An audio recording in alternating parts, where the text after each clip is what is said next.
Hi friends, welcome to my channel. बहुत बहुत स्वागत है आप सभी का। तो फ्रेंड्स, आज हम 42 चेस्ट साइज के लिए कटोरी ब्लाउज की कटिंग करेंगे। तो फ्रेंड्स, आज हम सिंगल कटोरी ब्लाउज की कटिंग कर रहे हैं। इसके लिए यहाँ पर मैंने पेपर लिया है। पेपर मैंने डबल रखा है। तो फ्रंट बैक दोनों पार्ट को हम एक ही साथ में निकालेंगे और कटोरी हम अलग पेपर पे बढ़ाते हैं जैसे वैसे ही आज भी अलग ही पेपर के ऊपर हम बढ़ाएंगे। सो फ्रेंड्स, यहाँ पर सबसे पहले आपको आपका ब्लाउज की जो हाइट है उसमें 1 इंच एक्स्ट्रा मिलाकर यहाँ पर मेजरमेंट लेना है।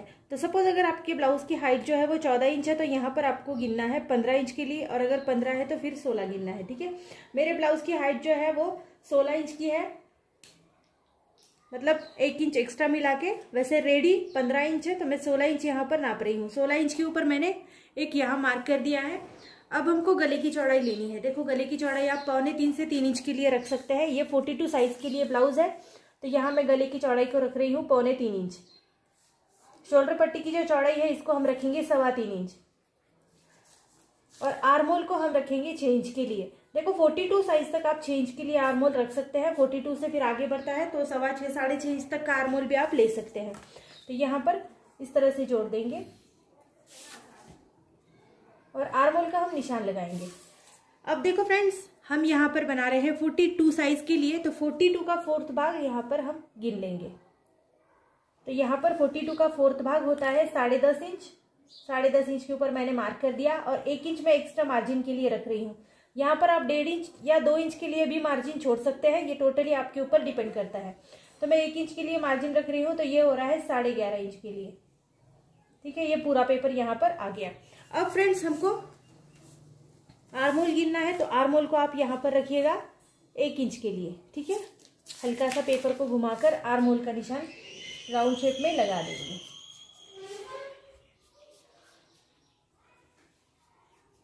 ठीक है, ये हमारे बैक साइड का आर्मोल हो गया। यहाँ पर फ्रंट साइड के लिए 1/2 इंच का मार्जिन देंगे, इससे नीचे थोड़ा सा करेंगे और इसको भी इस तरह से पेपर घुमाते हुए हम आर्मोल का निशान लगा देंगे। ये हमारे फ्रंट साइड का आर्मोल है।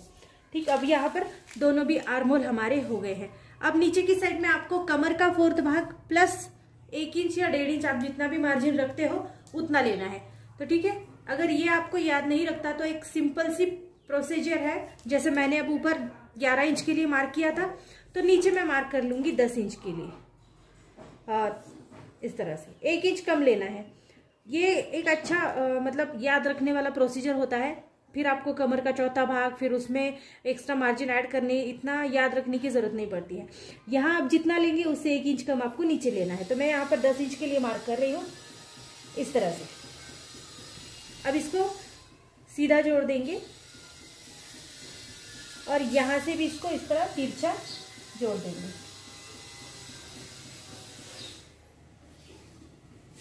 तो देखो, इस तरह से आपको जोड़ देना है। अब हम फ्रंट और बैक दोनों एक ही साथ कट कर रहे हैं तो फ्रंट की पूरी मार्किंग हम यहीं पे कर लेंगे। तो आगे का गला आप जितना भी रखते हैं उतना ही आपको रखना है। आपका ब्लाउज के ऊपर आप देख लीजिए, उसमें आपको बढ़ाना घटाना कुछ नहीं है। तो यहाँ पर मैं आगे का गला हमेशा 7 इंच के लिए रखती हूँ, तो 7 इंच के ऊपर मैं मार्क कर दूंगी। देन नीचे की साइड में भी जैसे आपने ऊपर शोल्डर पट्टी के लिए 3.25 इंच का नाप लिया था, ऐसे ही हम यहाँ पर भी ले लेंगे। यहाँ पर एक स्क्वायर तैयार करेंगे।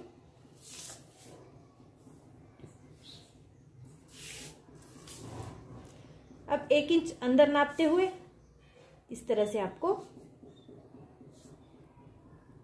गोलाई का निशान देना है। अब फ्रेंड्स, यहाँ पर हमको बेल्ट का निशान लगाना है। तो बेल्ट को आप इस वाली साइड से 2.5 इंच के लिए रखेंगे, दूसरी वाली साइड से 3.5 इंच के लिए रखेंगे। ठीक है, यहाँ पर 2 निशान लगते हैं, एक 2.5 का, एक 3.5 का। तो 2 निशान हम लगा लेंगे और जो आपने 2.5 के निशान लगाए हैं उसको आपको इस तरह से सीधा पहले जोड़ देना है। ये सीधी लाइन यहाँ पर ड्रॉ करनी है। देन उसके बाद इसी लाइन के ऊपर टेप को इस तरह से रखना है और 3.5 इंच के ऊपर इस तरह से मार्क करते हुए आपको ये जो आपने पहले मार्क लगाया ना, इस वाले को इस तरह से गोलाई में जोड़ना है। ये आपके बेल्ट का निशान यहाँ पर बन गया है। अब फ्रेंड्स, आपको यहाँ कटोरी का निशान लगाना है। 42 साइज के लिए आप ले सकते हैं 6 इंच तक की कटोरी। तो देखो, यहाँ पर टेप को इस तरह से रखेंगे और 6 इंच के लिए नाप लगाएंगे, 6 इंच इस तरह से। इसके बाद ये जो है आर्मोल का हिस्सा, यहाँ से भी आपको 2 इंच का डिस्टेंस छोड़ देना है। और जहां पर आपने गले के लिए निशान लगाया है वहां पर भी आप इस तरह से 1 इंच के लिए निशान लगा देंगे। अब देखो ये तीनों भी निशान आपको एक ही साथ जोड़ने हैं, ठीक है। और राउंड शेप में जोड़ना जरूरी है। बार बार अगर आप हाथ को उठाते हुए राउंड देंगे तो ये प्रॉपर राउंड निशान नहीं आता है। तो हाथ को बार बार ना उठाते हुए आपको इस तरह से राउंड शेप का निशान देना है, यहां से सीधे आपके इस वाली साइड तक, ये देखो, और यहां लाकर जोड़ देना है। तो इतना ही हमको इसमें करना है। अब देखो हमारी जो ड्राइंग है वो बिल्कुल पूरी हो गई है। अब इसकी कटिंग करते हैं। कटिंग करते वक्त आपको ध्यान रखना है कि बैक साइड को आपको पहले निकालना है। तो इसकी कटिंग के लिए देखो यहां से शुरू करेंगे, नीचे की साइड से ये सीधा कट करना है आपको। इसके बाद यहां से आप तिरछा कट करना है।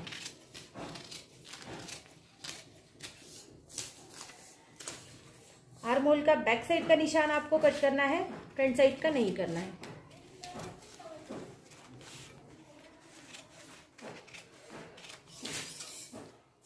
इसके बाद आगे का जो गला है इसका भी निशान आपको कट कर लेना है।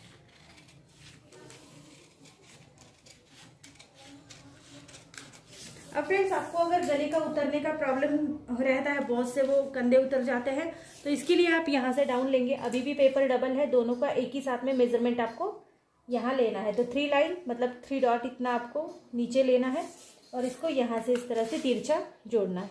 ये आपका डाउन पार्ट होगा। इससे आपका जो कंधे उतरने की प्रॉब्लम है ये बहुत ज़्यादा कवर हो जाती है। तो इसको आप कट करेंगे।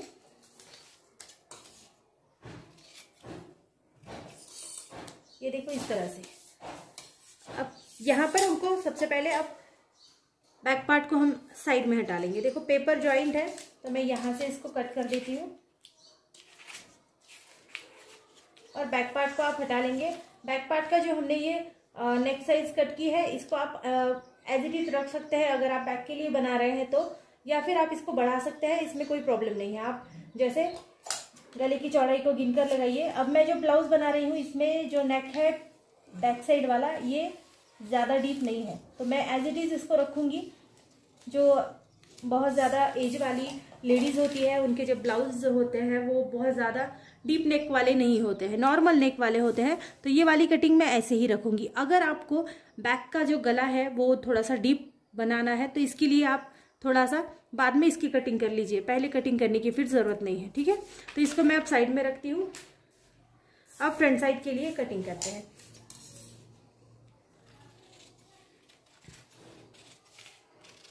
तो सबसे पहले बेल्ट पार्ट को कट करेंगे।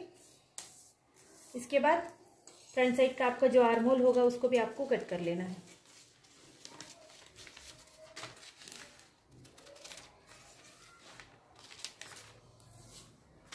अब कटोरी का जो पार्ट है इसको भी गोलाई में आप कट कर लेंगे।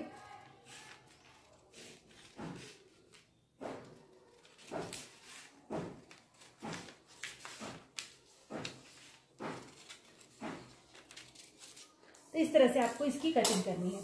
अब नॉर्मली हमको जो होता है कटोरी को अलग पेपर के ऊपर बढ़ाना पड़ता है, तो इसके लिए आप एक पेपर ले लीजिए अलग। तो फ्रेंड्स यहाँ पर मैंने एक अलग पेपर ले लिया है। अब इसके ऊपर हम कटोरी पार्ट को इस तरह से रखेंगे। अगर आप चाहें तो इसकी आउटलाइन बना लीजिए या फिर आप किसी पिन से इसको एक जगह पर पिन अप कर लीजिए। सभी तरह से सब साइड से आपको जगह छोड़ना है और इसको इस तरह से पिन कर देना है बराबर से बीच में, ठीक है। अब आपको इसका सेंटर इस तरह से लेना है। देखो इस तरह से सेंटर लेना है। जहाँ पर भी आपका सेंटर बनता है वहाँ पर आपको निशान लगाना है इस तरह पेन से, क्योंकि यहाँ पर हमको इसको बढ़ाना है। तो यहाँ पर निशान लगाना है कॉर्नर पॉइंट और ये वाला कॉर्नर पॉइंट। तो सभी पॉइंट से हम इसको आगे बढ़ाते हुए नाप ले लेंगे। तो यहाँ से मैं इसको बढ़ा रही हूँ 1.5 इंच के लिए, नीचे की साइड से हम बढ़ाएंगे 1.5 इंच के लिए और यहाँ से भी मैं बढ़ा रही हूँ 1.5 इंच के लिए। देखो आप यहाँ पर 1-1 इंच के लिए भी बढ़ा सकते हैं, लेकिन यहाँ पर मैंने सिलाई मार्जिन को ऐड किया है इसीलिए मैंने 1.5 इंच के लिए बढ़ाया है, ठीक है। यहाँ पर 1/2 इंच के लिए बढ़ाएंगे। ये भी हमारा सिलाई मार्जिन है। इसको इस तरह से गोल आप बना दीजिए। इसके बाद आपको सभी पार्ट जो है अच्छे से जोड़ते हैं।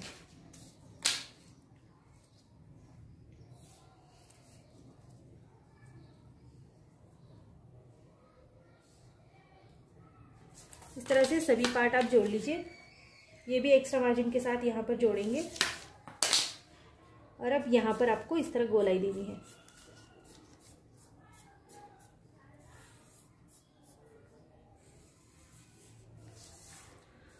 तो देखिए इस तरह से हमने कटोरी को बढ़ा लिया है। ये हमने बढ़ाया है 42 चेस्ट साइज के लिए। अब इसकी कटिंग करते हैं एज इट इज। तो देखो फ्रेंड्स, इस तरह से फ्रंट की हमारी कटिंग बिल्कुल अच्छे से हो गई है, बैक की भी हमने कटिंग कर ली है और ये बिल्कुल परफेक्ट कटिंग है। आप इसको रख के डायरेक्टली ब्लाउज के ऊपर आउटलाइन देख के कट कर सकते हैं। इसमें कुछ भी आपको करना नहीं है, बस इसको रखना है पेपर को और आउटलाइन देते हुए आपको कटिंग करनी है। अब देखो मैं स्लीव्स की कटिंग भी आपको इसी में बता देती हूँ। हम इसकी बना रहे हैं 7 इंच की स्लीव्स है। तो देखो मैं यहाँ पर स्लीव्स भी आपको बता देती हूँ। अब स्लीव्स बनाने के लिए यहाँ पर पेपर को मैंने इस तरह से डबल लिया है। अब आपको कोई भी एक पार्ट लेना है, जैसे ये मैंने फ्रंट पार्ट लिया है, इसको आपको तिरछा गिनना है, ठीक है। तो यहाँ से अगर आप इसको तिरछा गिनोगे तो ये 8 इंच आता है। देखो ये बराबर से यहाँ पर 8 इंच के लिए आता है। अब ये जो 8 इंच हम ले रहे हैं इसको आपको नीचे की साइड में गिनना है। पेपर को डबल रखा है, ये वाली बंद साइड है, ये वाली इसकी ओपन साइड है। तो यहाँ पर देखो 8 इंच के लिए मैंने यहाँ पर इस तरह से लिया है। 1 इंच एक्स्ट्रा मार्जिन के लिए ले रही हूँ मैं। इसमें ही 1/2 इंच में एक्स्ट्रा मार्जिन रखूंगी और 1/2 इंच मेरा सिलाई मार्जिन रहेगा। अगर आप चाहें तो आप थोड़ा सा एक्स्ट्रा रख सकते हैं, कोई बात नहीं। आप 1.5 इंच के लिए भी रख सकते हैं। बहुत ज़्यादा एक्स्ट्रा रखने से हमारी जो स्लीव्स होती है ना, इसके नीचे से ये कपड़ा दिखने लगता है, तो इसीलिए बहुत ज़्यादा एक्स्ट्रा मैं यहाँ नहीं रखूंगी। अब 7 इंच की स्लीव्स के लिए हमको यहाँ पर 8 इंच का मार्किंग लगाना है। 1 इंच एक्स्ट्रा लेना है। अगर आप अस्तर वाला ब्लाउज बना रहे हैं तो 1 इंच लेना है, बिना अस्तर वाले ब्लाउज के लिए 2 इंच लेना है। तो मैं यहाँ पर 8 इंच की ये लंबाई ले रही हूँ स्लीव्स की। दूसरी साइड से भी हम 8 इंच के लिए ही मार्किंग इस तरह से लगा देंगे। अब इसको स्क्वायर बना लीजिए, ये थोड़ा सा आपको आसान होगा। तो देखो इस तरह से स्क्वायर बनाना है। अब हमको खुली साइड से इसको डाउन देना है, ठीक है। तो मैं यहाँ पर इसको डाउन दे रही हूँ 2.5 इंच के लिए। आप 3 इंच तक भी डाउन इसको रख सकते हैं। 2.5 इंच के लिए डाउन देना है। इसके बाद आपको 1 इंच का मार्जिन आपने लिया है तो 1 इंच सीधा करना है इसको 1 इंच के लिए। इसके बाद ये जो ऊपर की लाइन है इसमें भी आपको 1 इंच का मार्जिन देना है। अब आपको इसको इस तरह से जोड़ना है। देखो राउंड में इसको इस तरह से जोड़ते हुए यहाँ पर जोड़ देना है। जैसे मछली का शेप होता है ऐसे आपको शेप लगाना है। इसके बाद फ्रंट और बैक के आर्म होल में आपने 1/2 इंच का डिस्टेंस दिया है तो यहाँ पर भी 1/2 इंच का डिस्टेंस आना चाहिए। फिर इसको नीचे से लेना है, ठीक है। मछली का जैसा आपका शेप होता है ऐसे ही आपको यहाँ बनाना है, फिर यहाँ पर जोड़ना है। इसको सीधा ही रखना है। अब देखो आपका हाथों का घेर कितना है आप वो देख लीजिए। अगर आपका हाथ का घेर 12 इंच है तो 6 इंच लेना है, 14 इंच है तो 6.5 इंच। इस तरह से आपको जितना भी आपका घेर है हाथों का उसका आपको आधा करना है। तो यहाँ पर सपोज अगर 14 इंच है तो मैं इसको 7 इंच ले लेती हूँ, ठीक है। अगर 12 इंच है तो 6 इंच इस तरह से लेना है। तो मैं 6.5 इंच के लिए यहाँ पर ले रही हूँ 1 इंच एक्स्ट्रा मार्जिन ले रही हूँ मैं। 7.5 इंच यहाँ पर करती हूँ। अब इस वाले कॉर्नर से इस वाले राउंड तक इस तरह तिरछा जोड़ेंगे। देखो इस तरह। अब आपको इसकी कटिंग करनी है। कटिंग इसकी बहुत ज़्यादा आसान है। आपको यहाँ से इसकी कटिंग करनी है ऊपर की साइड में। फिर यहाँ से आपको सीधा ही रखना है। फिर यहाँ से जैसे आपने शेप दिया है ऐसे ही शेप में इसको कटिंग करनी है। इसके बाद आपको पेपर को खोल देना है और इस वाली नीचे की साइड की कटिंग करनी है, ठीक है। ये सिंगल पेपर के ऊपर करनी है क्योंकि हमने वो वाला जो है साइड डबल पेपर पकड़ के किया था। अब सिंगल पेपर मतलब यहाँ से जहाँ से आपने शेप दिया है वहीं तक इतने हिस्से की आपको कटिंग करनी है। तो फ्रेंड्स इस तरह से हमारे 42 चेस्ट साइज के लिए हमने पूरे ब्लाउज की कटिंग करी है। अगर वीडियो आपको अच्छी लगती है तो चैनल को लाइक शेयर सब्सक्राइब जरूर कर देना और इससे आगे की वीडियोस को देखना बिल्कुल भी मत भूलिएगा। तो थैंक यू फ्रेंड्स वीडियो को मेरी पूरा देखने के लिए। Thank you so much.